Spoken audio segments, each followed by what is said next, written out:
करेंगे भारत की जानिब से टर्की के ऊपर एक के बाद एक जो है मुसीबतों का पहाड़ तोड़ा जा रहा है। वो तुर्की के जो एडवांस S-400 डिफेंस बैटरीज हैं उनको डैमेज कर सकें।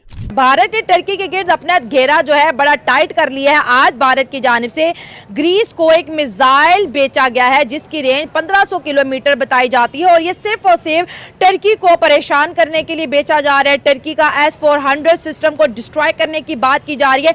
ये जो पूरा मामला है दोस्तों अनऑफिशियल है। भारत की तरफ से ग्रीस को कोई भी ऐसा ऑफर ऑफिशियल तौर पे नहीं हुआ है। करीबन 1500 किलोमीटर जो रेंज वाला LRACM क्रूज मिसाइल जो है वो दे रहा है ग्रीस को। जब ऑपरेशन सिंदूर लॉन्च किया है भारत ने पाकिस्तान के अगेंस्ट, तो तुर्की ने खड़े होकर पाकिस्तान का साथ दिया। पहले तो ये मैं आपको बता दूं, ये अनऑफिशियल मामला चल रहा है, लेकिन इस अनऑफिशियल मामले ने तुर्की की जड़ें हिला दी। इंडिया के इंटरेस्ट के खिलाफ तुर्की बहुत ज्यादा जा रहा है। इंडिया के इंटरेस्ट के खिलाफ उन्होंने बांग्लादेश को भी सपोर्ट किया, कहा कि बांग्लादेश के अंदर हम अपना डिफेंस कॉरिडोर बनाएंगे। अब तुर्की हो गया परेशान बहुत ज्यादा कि बॉस ये हुआ क्या है, ये अचानक भारत गेम में कैसे कूद गया।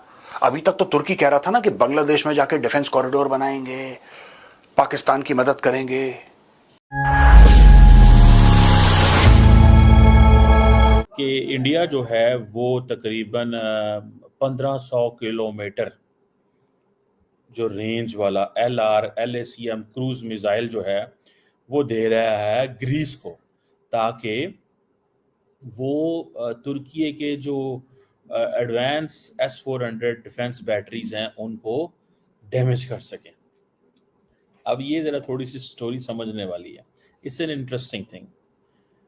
ये जी एक स्ट्रेटेजिक प्रपोजल आया कि ग्रीस को सप्लाई करो long range land attack cruise missile, इसे कहते हैं, जिसकी वजह से तुर्की थोड़ा ऑफ बैलेंस हो। अब इंडिया अपने फुटप्रिंट्स फैलाना चाहता है, इंडिया अपनी जो एनिमोसिटी है वो बढ़ाना चाहता है। जैसे फॉर एग्जांपल इंडिया ने, अगर आपको याद हो कि अर्मीनिया एंड आज़रबाईजान की लड़ाई में आज़रबाईजान को डिफेंस इक्विपमेंट दिया था, ठीक हो गया।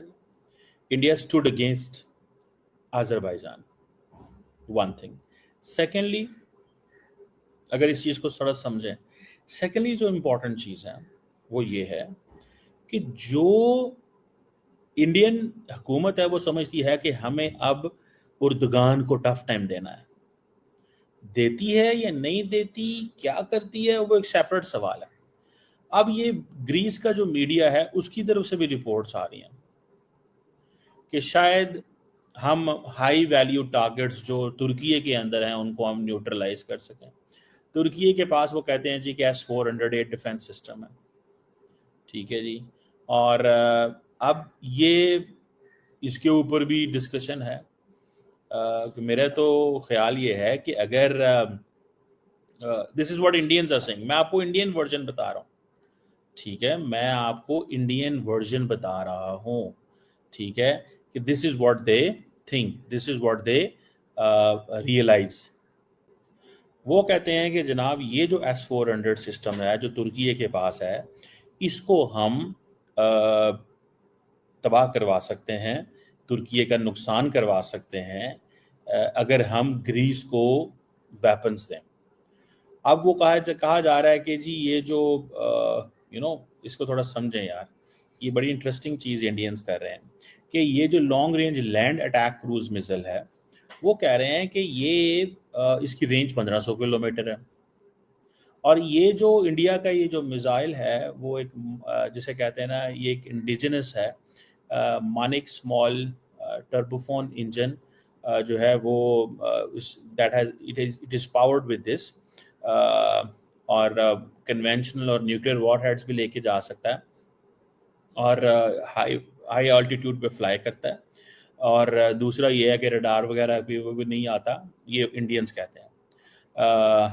अब सवाल ये पैदा होता है कि इंडिया इज़ बेसिकली लुकिंग कि ये जो नई जियोपॉलिटिकल अलाइनमेंट है इसमें हमने तुर्की को क्या करना है, तंग कैसे करना है, तुर्की का नुकसान कैसे करना है, क्योंकि इंडिया और तुर्की के दरमियान टेंशन्स बढ़ गई हैं।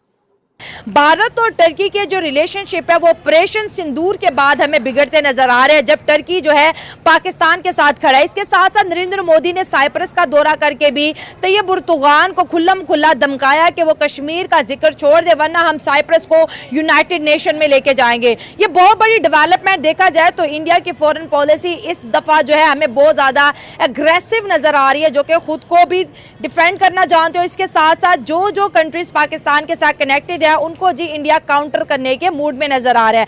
इंडिया यूरोप को एक्सेप्ट करता है लेकिन टर्की को माइनस करता है। इसी तरह साउथ एशिया का लीडर बनना चाहता है लेकिन पाकिस्तान को माइनस करता नजर आ रहा है। और हथियार बेचना स्ट्रॉन्ग कंट्रीज की निशानी होती है। इंडिया ने इससे पहले आर्मीनिया को, ग्रीस को, फिलीपाइंस को अपने हथियार बेचे हैं। और इंडिया की जो वेपन मार्केट है ना, ये दिन ब दिन जो है तरक्की करती जा रही है। और इंडिया एक ऐसा फुटप्रिंट दुनिया को दिखाना चाहता है जिसमें वो अपनी कैपेबिलिटी शो कराना चाहता है कि अगर हम हथियार खरीदते हैं तो हम हथियार बनाना और बेचना भी जानते हैं। इंडिया इस वक्त हथियार बेच रहा है और टर्की के खिलाफ बेच रहा है, टर्की को बाइकआउट भी कर रहा है। ऑलरेडी टर्की के बिस्किट से लेके एयरप्लेन तक का बाइकआउट कर चुका है। टर्की की टूरिज्म जो है वो फॉल कर चुकी है।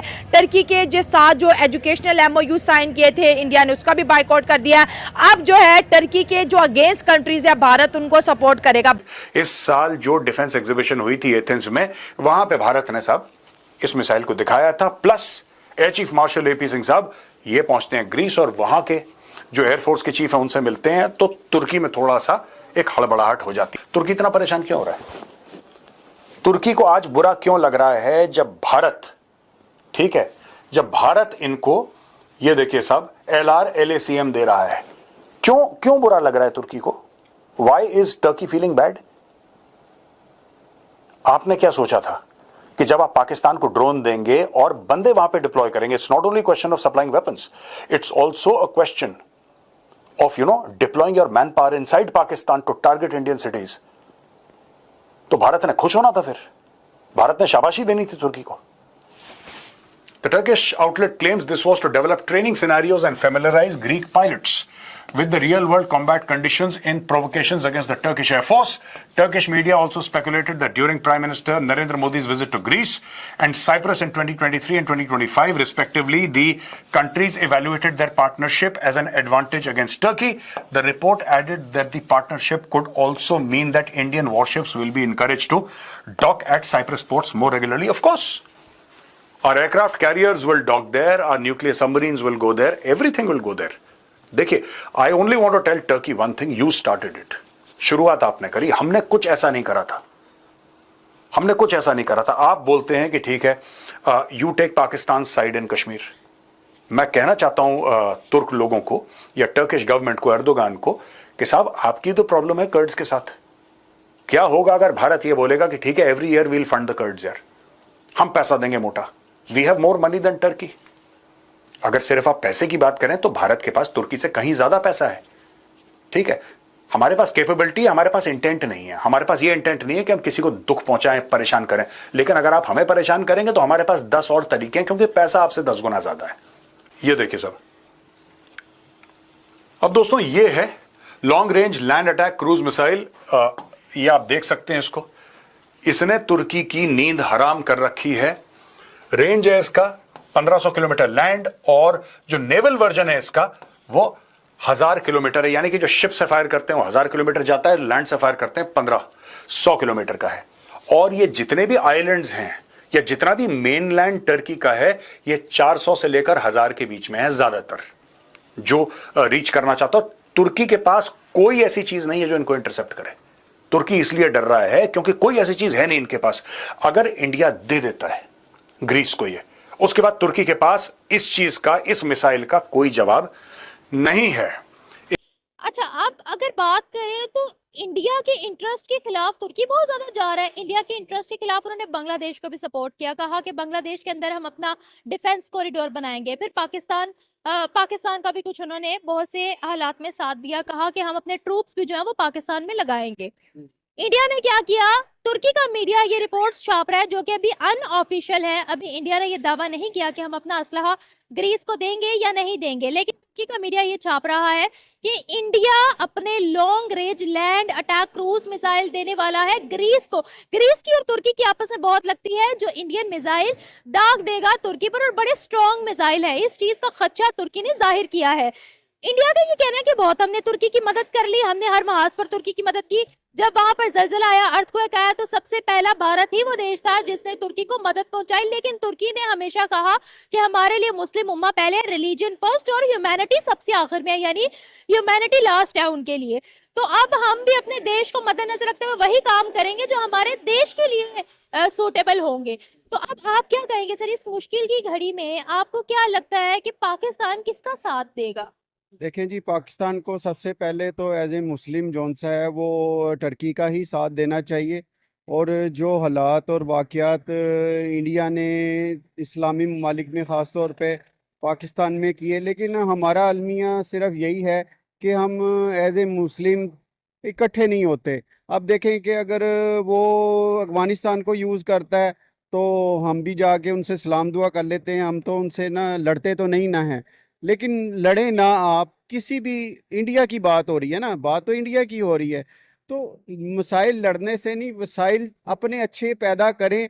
उसके लिए ये नहीं कि आपने कह दिया मैं टर्की का साथ दे दूंगा, साथ तो मेरे साथ जौन सा रोड क्रॉस करते वाला भी दे देगा, लेकिन है प्रैक्टिकली क्या है बात। अगर वो, और दूसरा है कि मीडिया इतना स्ट्रॉन्ग है इंडिया का, वो पहले पूरी हाइप क्रिएट करता है, बताता है कि मैं ये करने जा रहा हूँ। मुझे बताएं कि कभी भी डिफेंस का मामला इतना ओपनली करता है? और अगर ये दावा नहीं किया कि तुर्की की रिपोर्ट्स आ रही हैं।